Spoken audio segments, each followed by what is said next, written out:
She laughed. You really think I'd ever introduce you to my parents? Right in front of her friends. I just smiled and said, Don't worry, you won't have to. Then I left without another word. Later that night, her best friend texted me something that made me sit up straight. I'm 29, work in digital marketing, and until 3 weeks ago I thought I was in a solid relationship. Her name was Jessica. We'd been together for 2 years. Not perfect, but I thought we were building something real. I was wrong. Let me back up a bit. Jessica and I met at a mutual friend's birthday party. She was funny, ambitious, working her way up at a tech startup. We clicked immediately. Within 3 months, she'd basically moved into my apartment. We fell into this comfortable rhythm, grocery shopping on Sundays, Netflix every weeknight, weekend brunches at our favorite spot downtown. I thought I knew her. I thought we were solid. Sure, there were small things. She never really wanted me to meet her parents, always had excuses. They're traditional, she'd say. I want to wait until we're more serious. 2 years felt pretty serious to me, but I didn't push. She also spent a lot of time with her college friends, which I thought was healthy. Independence in a relationship, right? I had my own friends, my own hobbies. I trusted her. The night it all blew up was supposed to be casual. Jessica invited me to meet her at this trendy bar downtown, where she was hanging out with her college friends. I'd met a few of them before, but this was a bigger group, maybe 7 or 8 people. I showed up around 8, found her at a table near the back, surrounded by mostly women and one guy I didn't recognize. She waved me over, didn't get up, didn't kiss me hello, just a wave. First red flag I ignored. I sat down in the empty chair next to her, ordered a bourbon on the rocks, tried to join the conversation. They were talking about some trip they all took to Miami last year. I wasn't there, obviously. Jessica had told me it was a girls' trip, and I'd encouraged her to go, even helped her book the flight. So I just listened, nodded along, laughed when appropriate. I felt like an outsider, but I figured I'd warm up to the group eventually. Then one of her friends, Melissa, turned to me with this bright smile and said, So when are you finally meeting Jess's parents? You guys have been together forever, right? Like 2 years? I started to answer, something casual like, hopefully soon. But before I could get the words out, Jessica laughed. Not a nervous laugh, not an uncomfortable laugh. A genuine, dismissive laugh that cut through the noise of the bar. She looked at Melissa, then at me, and said, You really think I'd ever introduce him to my parents? The table went dead silent. I felt my face get hot, that prickly sensation you get when you've been slapped in public. Someone coughed.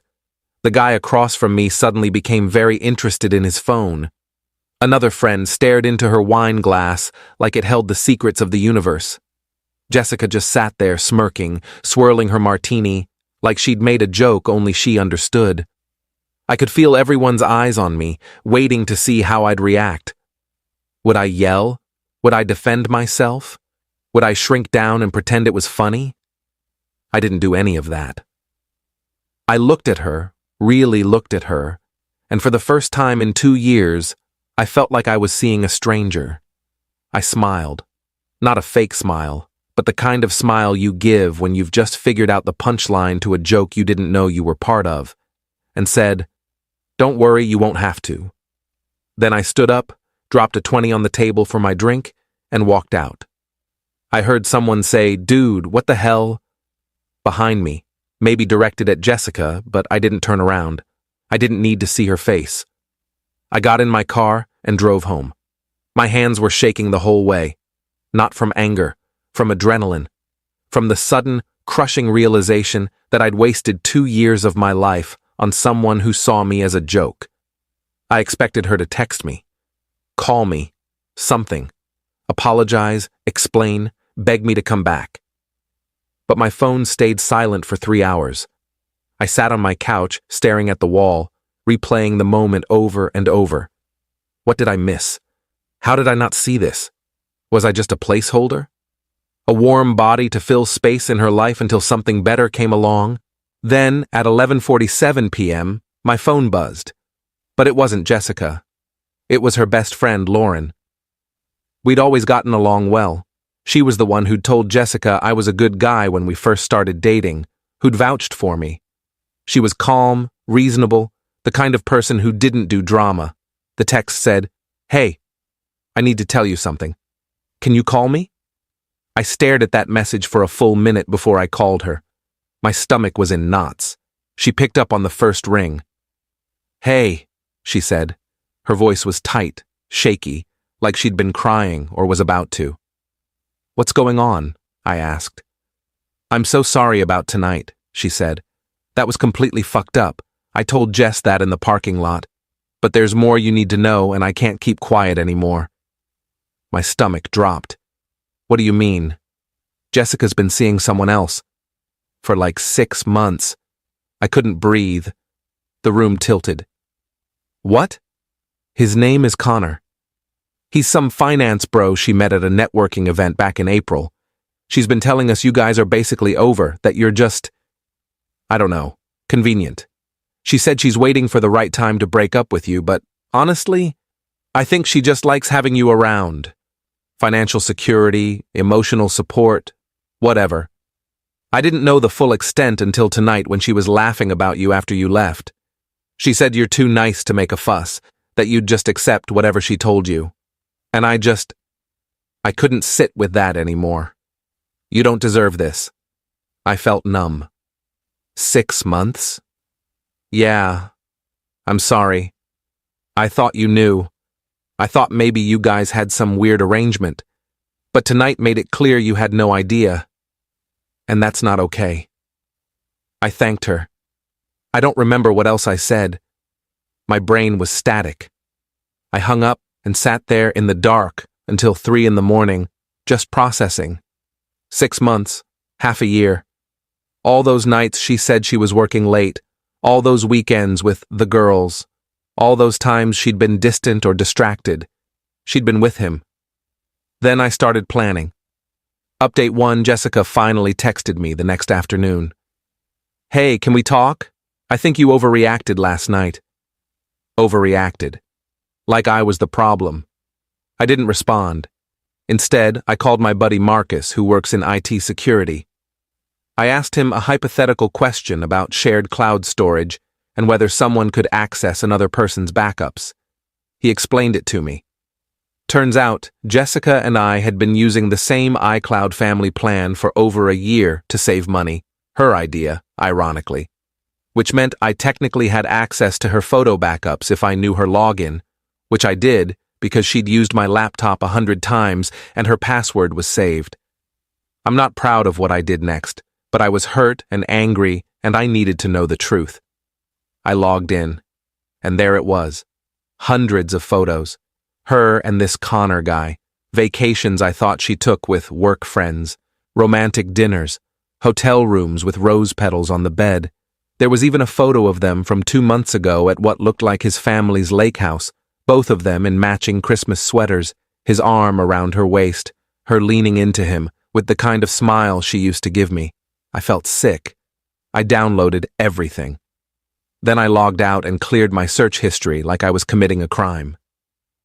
She called me that night. I didn't pick up. She left a voicemail, her voice sweet, almost annoyed.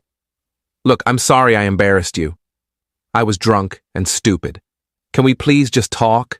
I miss you." I texted back. "We can talk tomorrow. Coffee at Brewed Awakening, 2 p.m. She replied immediately, "Okay, thank you. I love you." I stared at those 3 words. I love you. Did she? Had she ever?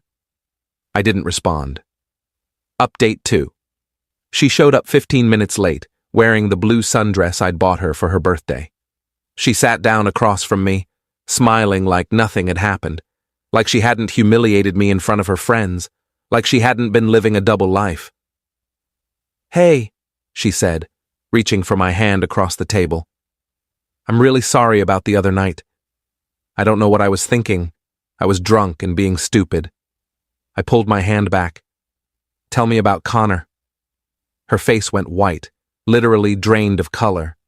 "What?" "Connor. The guy you've been seeing for 6 months. She opened her mouth, closed it, opened it again. Who told you that? Does it matter? It's not what you think, she said, and I almost laughed because that's what they always say. We're just friends. Stop. I pulled out my phone, opened the photos folder, and slid it across the table. I have about 300 photos that say otherwise. Her hand shook as she picked up the phone. She scrolled for maybe 5 seconds before she put it down, her eyes filling with tears. How did you iCloud family plan? I said. You're terrible at technology, by the way. You should probably change your password. She started crying. Real tears this time, not the manipulative kind she'd use when she wanted something. These were panicked, desperate tears. I didn't mean for this to happen. Connor and I we connected. We met at this event and started talking, and it just happened. But I do care about you. I didn't want to hurt you. You didn't want to hurt me, I repeated slowly. But you humiliated me in front of your friends, spent 6 months lying to my face, and let me think we had a future together while you were planning your life with someone else. I was confused, she said. I didn't know how to end things with you. You're so good to me. You're stable and kind and convenient, I finished for her. That's the word Lauren used. Convenient. She flinched. She had no right. She had every right, I said. She's a better friend to me than you ever were a girlfriend. We're done, Jessica. I want you out of my apartment by the end of the week. I'll stay at Marcus's place until you're gone. Leave your key on the counter. She grabbed my hand across the table, her nails digging into my skin. Please, can we just talk about this? I'll end things with Connor. I'll do whatever you want. I made a mistake. Please. I pulled my hand away and stood up. No, we can't. And you should know. I already talked to the landlord this morning. The lease is only in my name. You have no legal right to stay. So pack your stuff and get out. I left her sitting there, crying into her cold coffee. I'd already talked to my landlord that morning, explained the situation. He was sympathetic, told me I had every right to ask her to leave. Update 3. She moved out in 3 days. Lauren helped her pack, texted me updates so I'd know when it was safe to come home. She's taking the coffee maker, one text said. I didn't care. She could take whatever she wanted. I just wanted her gone. Lauren texted me after, she's a mess. But you did the right thing. I'm proud of you. I blocked Jessica on everything. Phone, social media, email. I even blocked Connor, though we'd never spoken and never would. I needed a clean break, a fresh start, no reminders. 2 weeks later, Lauren texted me again. Are you sitting down? My heart sank. What now? Connor broke up with Jessica. I actually laughed out loud in the middle of the grocery store. Why? Apparently he didn't know she was still in a relationship with you. She told him you guys broke up last year, that you were just roommates finishing out a lease. When he found out the truth, I think someone from our group told him, he lost it. Called her a liar and a cheater and blocked her on everything. Karma, I said, and I meant it. There's more, Lauren said. She tried to go back to her parents' house. They kicked her out. What? Why? Her mom found out about the whole thing. Jessica's parents loved you, by the way. They thought you were going to propose. Her mom had been asking about you constantly. When they found out what Jessica did, her mom told her she was embarrassed to call her her daughter. Said she didn't raise her to be a cheater and a liar. I didn't know how to feel about that. Part of me felt vindicated, like the universe was balancing the scales. Part of me just felt sad. Sad for the time I'd wasted. Sad for the person I thought Jessica was. Sad for the future I'd imagined that would never exist. Final update. It's been 3 weeks since I walked out of that bar. Jessica's apparently staying with Melissa now, the same friend who asked the question that started everything.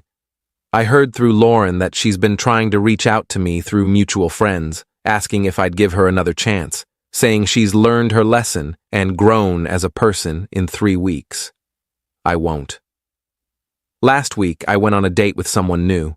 Her name's Rachel. We matched on Hinge.